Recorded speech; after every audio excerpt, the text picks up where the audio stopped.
नमस्कार। जय हिंद साथियों, मैं सत्ता।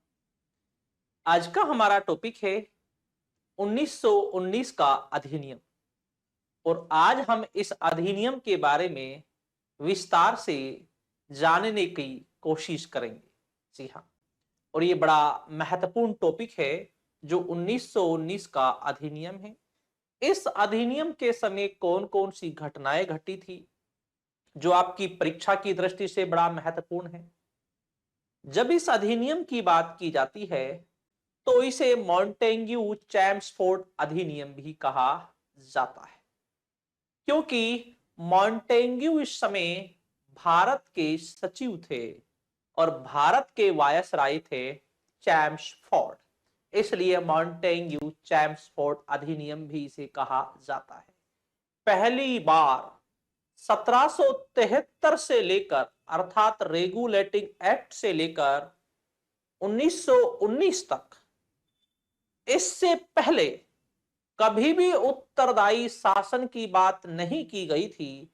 पहली बार उत्तरदायी शासन की बात की गई है। जी हाँ, और इस समय प्रांतों में भी द्वैध शासन प्रारंभ किया गया था, अर्थात शक्तियों को दो भागों में विभाजित किया गया था।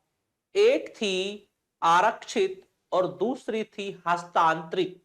आरक्षित जो शक्ति थी वो गवर्नर के पास रहती थी और हस्तांतरित शक्ति मंत्रियों के पास रहती थी, जैसे चिकित्सा है, पशुपालन है, कृषि है, शिक्षा है। और मुख्य शक्तियां गवर्नर के पास रहती थी। जी हाँ, इसी समय पहली बार उच्च आयुक्त का पद सृजित किया गया था। जी हाँ, हाई कमिश्नर का पद इसी समय सृजित किया गया था पहली बार। जी हाँ, और इसी समय पहली बार भारत में महिलाओं को भी मत अधिकार दिया गया था। इससे पहले भारत में महिलाओं को मताधिकार नहीं दिया गया था। और इसी समय सिखों को भी मताधिकार दिया गया था। और इस समय यह घोषणा की गई थी, आईसीएस की परीक्षा, भारतीय लोक सेवाओं की परीक्षा का आयोजन इंग्लैंड के साथ साथ भारत में भी किया जाना चाहिए। और इसी अधिनियम के तहत 1922 में भारत में लोक सेवाओं की परीक्षाओं का आयोजन किया गया था। इसी अधिनियम के तहत भारत में नरेश मंडल का गठन किया गया था 8 फरवरी 1921 ईस्वी में, जिसके प्रेसिडेंट थे चैम्सफोर्ड और जिसके सचिव थे बीकानेर के शासक गंगा सिंह। जी हाँ, बीकानेर के शासक गंगा सिंह।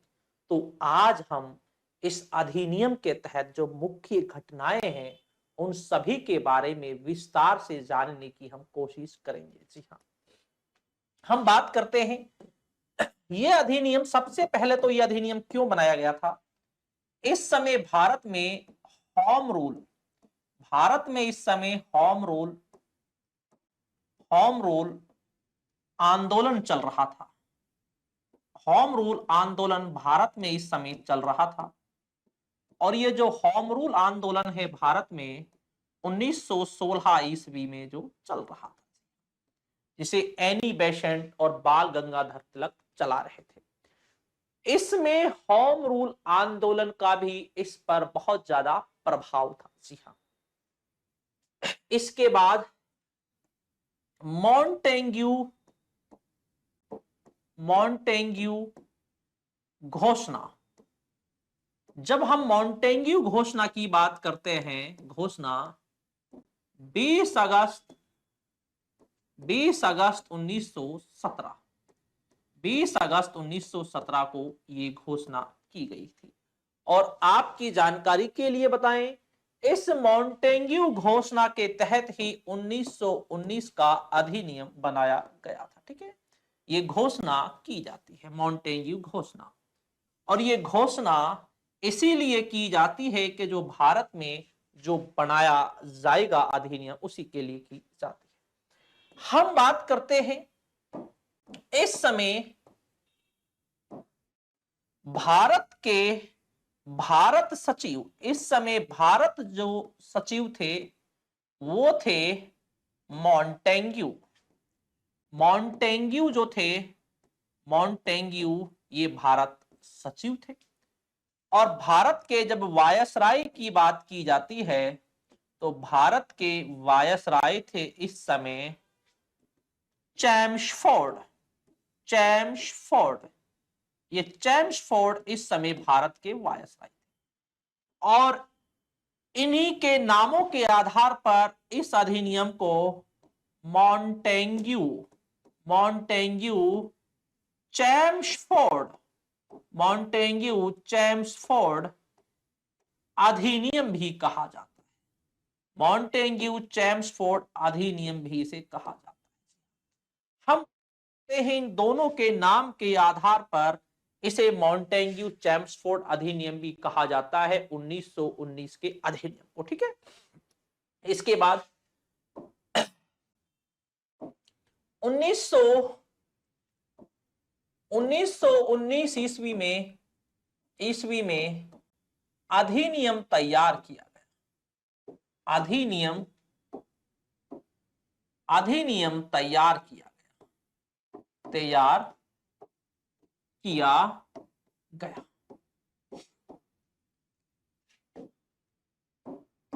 1921 ईस्वी में जी हाँ, जो अधिनियम है ये तैयार जो किया जाता है 1919 में किया जाता है, लेकिन इसे भारत में जो लागू किया जाता है वह 1921 ईस्वी में लागू किया जाता है। ठीक है ना, 1921 ईस्वी में लागू किया गया। अब इसे लागू किसने किया है, बड़ा महत्वपूर्ण है, लागू किसने किया है। लागू किया, हम बात करते हैं विक्टोरिया, महारानी विक्टोरिया के पुत्र विक्टोरिया के पुत्र ड्यूक ऑफ कैनोट ने Duke of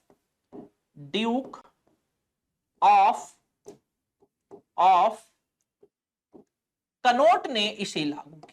Duke of Connaught ने इसे लागू किया। जी हाँ, पुत्र ड्यूक ऑफ कनोट ने इसे लागू किया। कब? 1921 में। जी हाँ, 1921 में इसे लागू किया गया है और विक्टोरिया के पुत्र जो ड्यूक ऑफ कनोट है इसने इसे लागू किया है। अब हम बात करते हैं 1921 में इसे लागू कर दिया जाता है। अब इसके तहत क्या क्या घोषणाएं हुई है, इसके तहत कौन कौन सी घटनाएं घटी है, उनके बारे में जान लेते हैं, जो महत्वपूर्ण है आपके लिए परीक्षाओं की दृष्टि से। हम बात करते हैं 1793 से बोर्ड ऑफ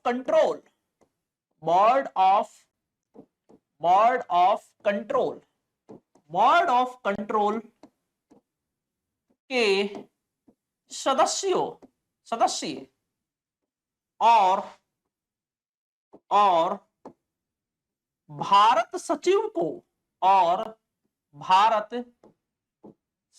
को 1858 में, ठीक है ना, भारत सचिव को 1858 भारत सचिव को वेतन भारतीय राजकोष से दिया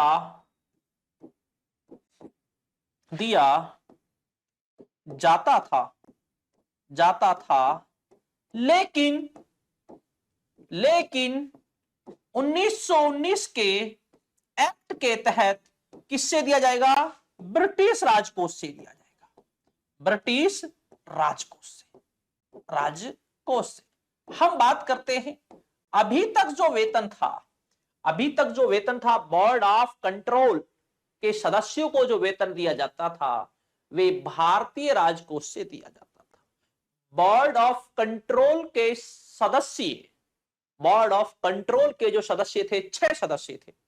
बोर्ड ऑफ कंट्रोल के सदस्यों की नियुक्ति 1784 के पिट्स इंडिया एक्ट के तहत की गई थी। 1793 में यह घोषणा की गई थी कि बोर्ड ऑफ कंट्रोल के सदस्यों को वेतन भारतीय राजकोष से दिया जाएगा। और फिर बोर्ड ऑफ कंट्रोल के सदस्यों से ही मिलकर बनता है भारत सचिव बनता है। और 1858 में फिर यह घोषणा की जाती है भारत सचिव का जो वेतन है वो भारतीय राजकोष से दिया जाएगा। लेकिन 1919 के अधिनियम के तहत अब ये घोषणा कर दी जाती है कि इनका जो वेतन है वो ब्रिटिश राजकोष से दिया जाएगा। जी, बड़ा महत्वपूर्ण पॉइंट है। ठीक है, इसके बाद अगला पॉइंट, ये बड़ा महत्वपूर्ण पॉइंट है। अगला हम बात करते हैं एक्ट 1919 के तहत। एक्ट 1919 इसके तहत सर्वप्रथम भारत में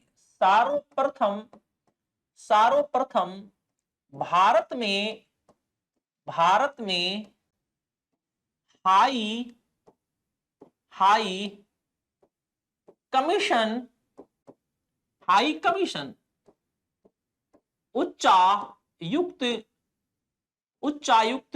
की नियुक्ति की गई।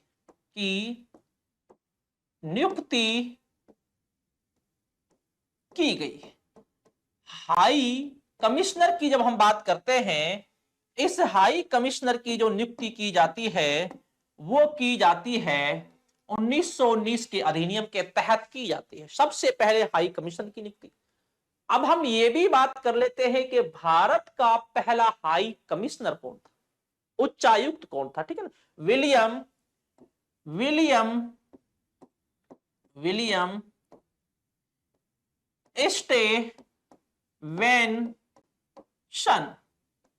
स्टेवेंसन ये भारत का पहला हाई कमिश्नर है, फास्ट हाई कमिश्नर। ठीक है, इसी के तहत की गई थी स्टेवेंसन की। ठीक है, इसके बाद हम बात करते हैं, अगला पॉइंट है जो बड़ा महत्वपूर्ण है।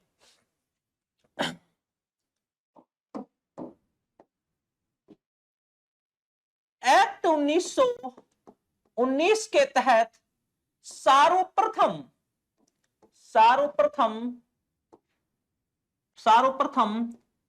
महिलाओं को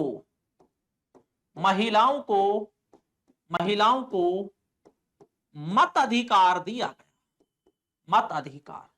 महिलाओं को मताधिकार दिया गया, पहली बार महिलाओं को मताधिकार दिया गया। और इसी एक्ट के तहत सर्वप्रथम सिखों को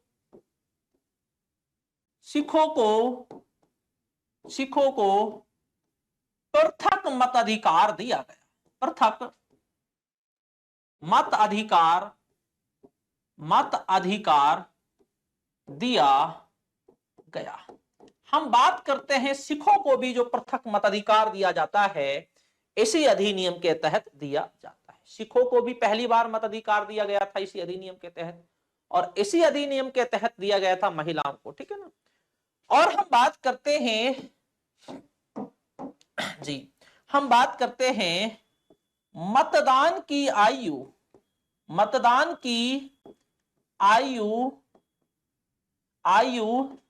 21 वर्ष थी। 21 वर्ष थी। जी हाँ, मतदान की आयु 21 वर्ष थी। मतदान क्षेत्र मतदान को 3% के स्थान पर 10% किया गया। 10% किया गया।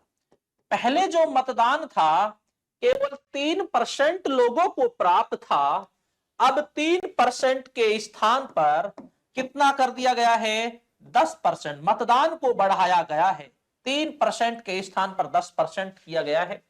ये जो सारे पॉइंट हैं, ये पॉइंट इसमें सारे के सारे अलग हैं, हटकर हैं। सारे के सारे पॉइंट अलग हैं, हटकर हैं, जो आपकी परीक्षाओं की दृष्टि से बड़े महत्वपूर्ण है। ठीक है, इसके बाद हम बात करते हैं भारत परिषद। भारत परिषद, ये जो भारत परिषद है, भारत परिषद, कोई भी निर्णय लेना होता था तो इसकी सहमति से निर्णय लेना होता था। ये वायसराय को सलाह भी दिया करती थी इस भारत परिषद के जो सदस्य थे, सदस्य संख्या, भारत परिषद के सदस्य संख्या 15 से घटाकर 8 कर दी गई। इसकी जो सदस्य संख्या है वो 15 से घटाकर कितनी कर दी गई? 8 कर दी गई। 15 के स्थान पर 8 कर दी गई। इसमें भी क्या कह दिया गया? कम से कम 8, अधिक से अधिक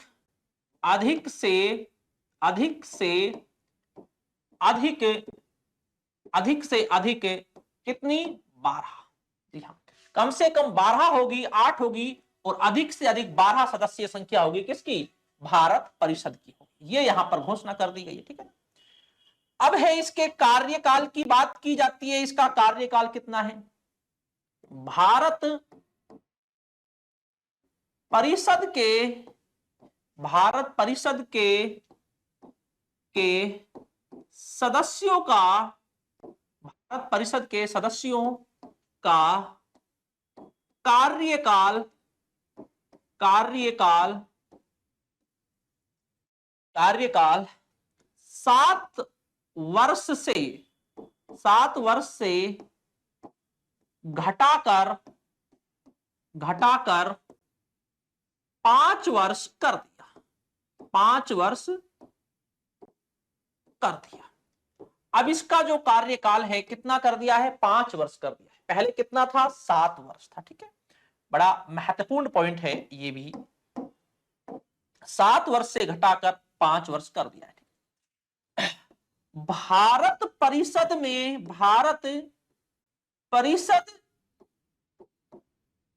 के 8 सदस्यों में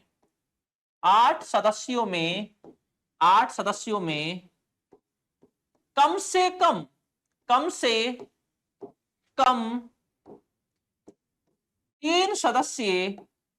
से कम 3 सदस्य भारतीय होंगे।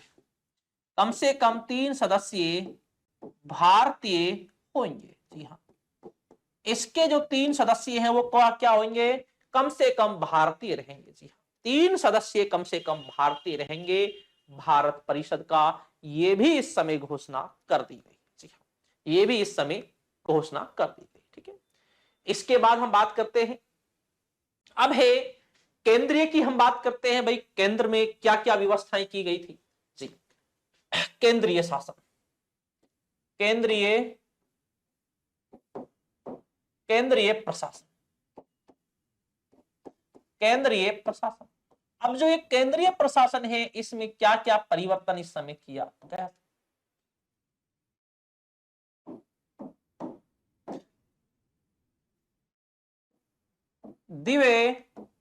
द्विसदनीय व्यवस्था लागू की गई। 2 सदन की व्यवस्था लागू की गई। कितनी? द्विसदनीय व्यवस्था लागू की गई। अब इस द्विसदनीय व्यवस्था में क्या क्या है इसकी जब हम बात करते हैं, एक है केंद्रीय राज्य परिषद। इसकी सदस्य संख्या थी 60 थी। एक है केंद्रीय विधान सभा। इसकी जो सदस्य संख्या थी 145 थी। जी 145 थी।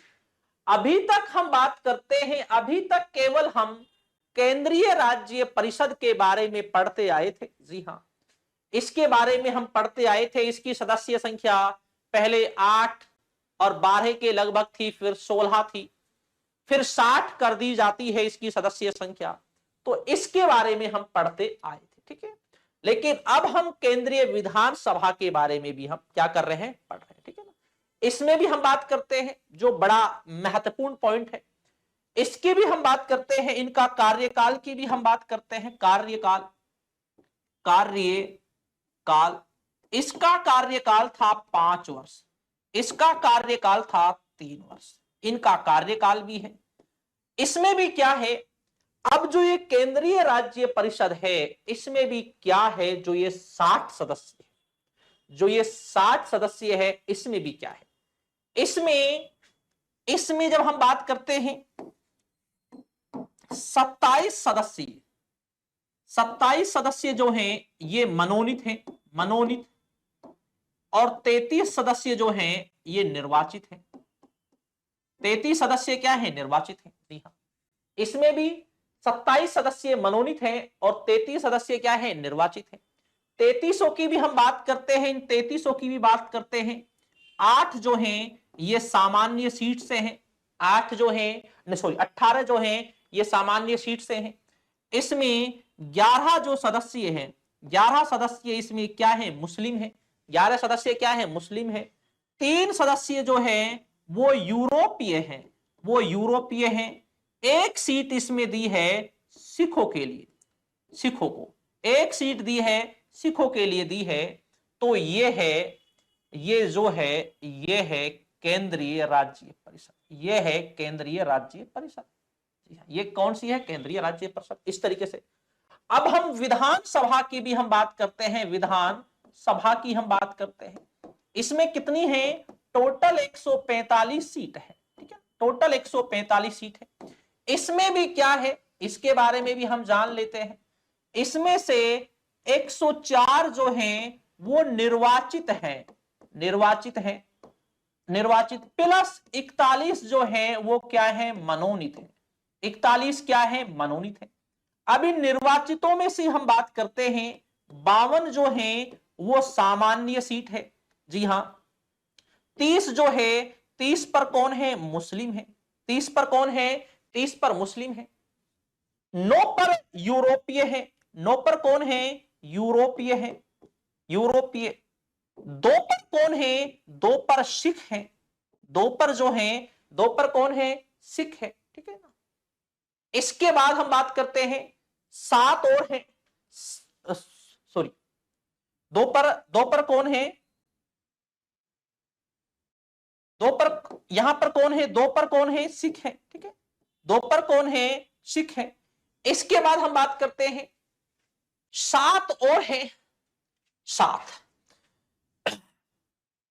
7 सीटों की जब हम बात करते हैं, 7 सीटों की जब हम बात करते हैं तो इन पे कौन है, व्यापारी, कौन है, व्यापारी है, व्यापारी, ठीक है ना। 7 सीटों पर व्यापारी लोग हैं।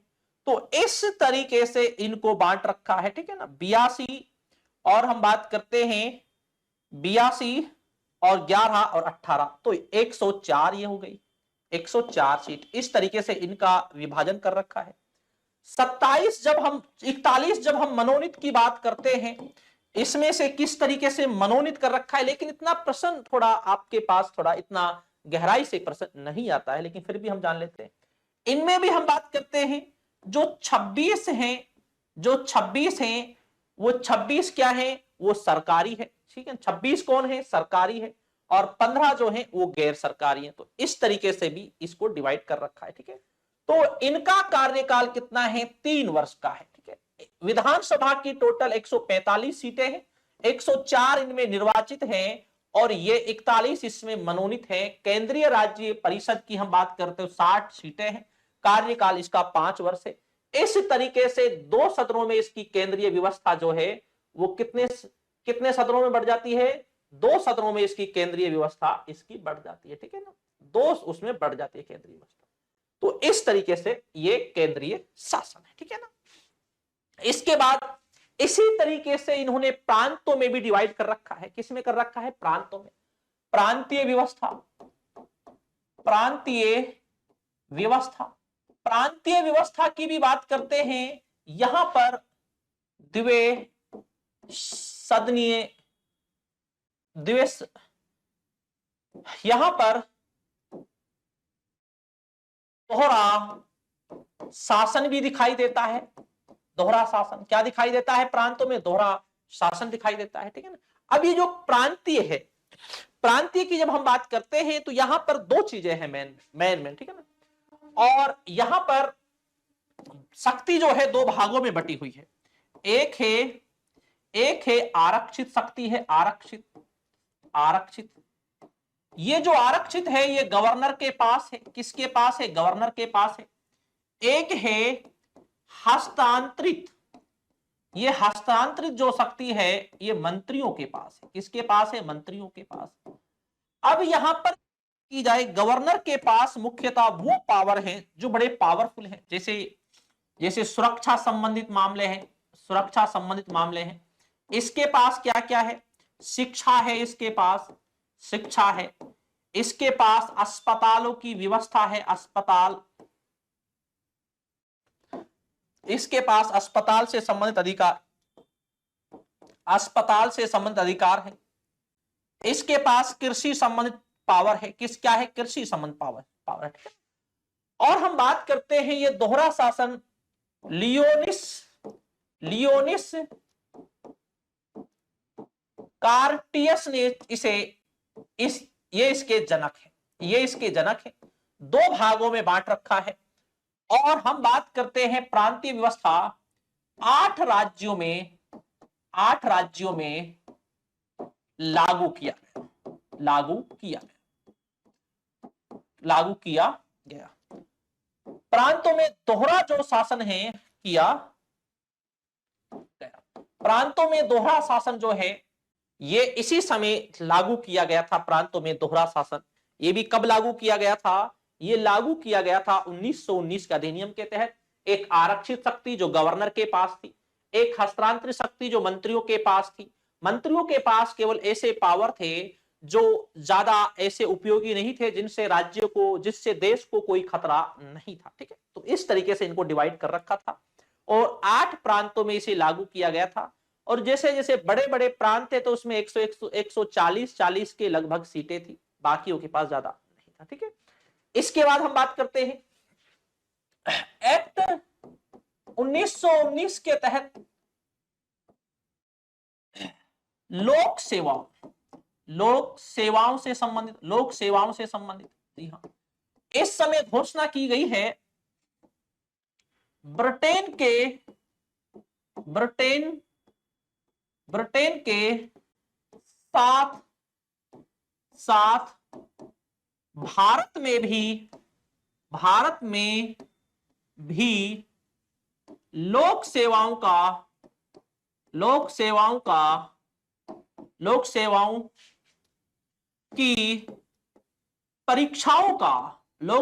की परीक्षाओं का आयोजन किया जाए। ये यहां पर घोषणा की गई थी। और बड़ा महत्वपूर्ण पॉइंट है नोट, 1922 में भारत में भी लोक सेवाओं की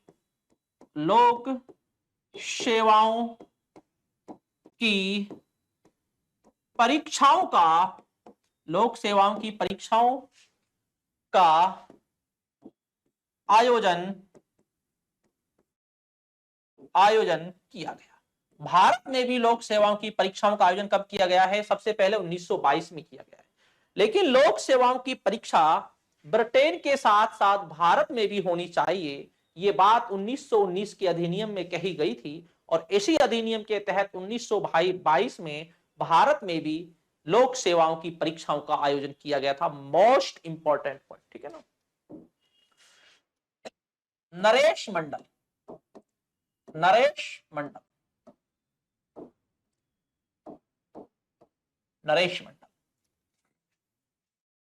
1919 के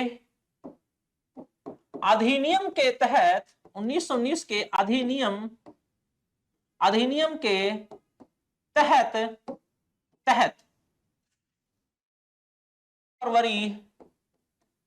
8 फरवरी 1921 ईस्वी में नरेश मंडल का गठन किया गया, गठन किया गया। कब किया गया? 8 फरवरी 1921 में। कौन सा अधिनियम के तहत? 1919 के अधिनियम के तहत। जी हाँ। अब इसकी हम बात करते हैं। इसके जो अध्यक्ष थे, अध्यक्ष जो थे भारत के वायसराय थे। और वायसराय कौन थे भारत के? चैम्सफोर्ड अध्यक्ष थे।